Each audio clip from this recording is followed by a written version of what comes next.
Labour lies unforgivable. Voters will never forgive Labour's lies. This budget will be the final nail in the coffin. Red Reeves and Socialist Starmer have just delivered the biggest tax-raising budget in British history, and with it the longest suicide note in Labour's political history too. Make no mistake, this will be catastrophic for the economic health of the country. It is socialism at its worst: high taxes, high spending and massive debts for future generations to repay. This budget was anti-business, anti-aspiration, anti-wealth creation, and anti-worker. And despite their promises not to tax workers, they are, as they raised knee contributions for employers. Do Reeves and Starmer not know how the economy works? They certainly don't know how business works. Not one of this current bunch of cabinet ministers has ever set up a business. No wonder they haven't a clue. But for clarity, both the Independent Office for Budget Responsibility and the Institute for Fiscal Studies have come out to say 80% of these employer knee rises will be paid for by the workers, through lower wages and reduced employment levels.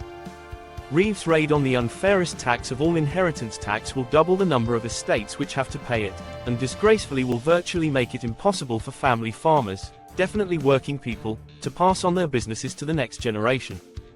That will be disastrous for our rural areas and for our food security, and all because of good old-fashioned socialist envy.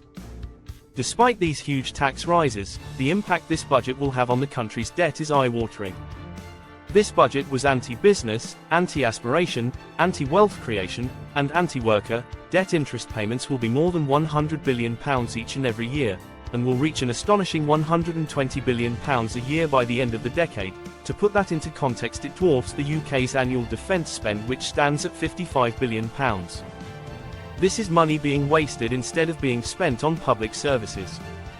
As if this wasn't all bad enough, the Office of Budget Responsibility has downgraded the growth forecast to a measly 1.5% for the years running up to the next general election.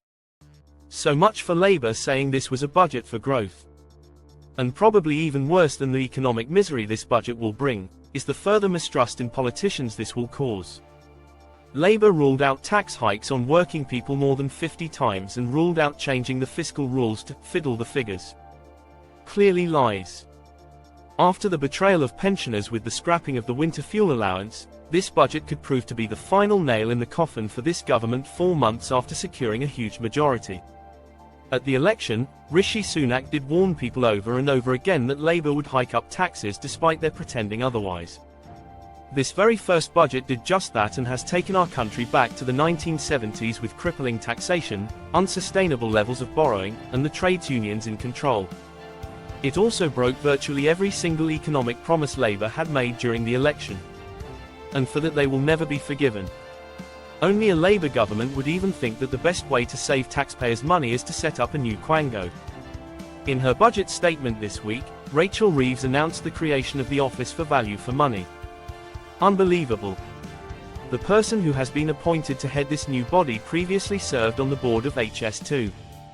Yes, the person Labour thinks is best qualified to be in charge of value for money across government was on the board of the biggest white elephant and government waste in history. You really couldn't make it up. I think we all know this new bureaucracy will cost more money than it saves, but it just means that whenever the government wastes money, they can fire the head of this new quango rather than the minister responsible. They must think the public are fools.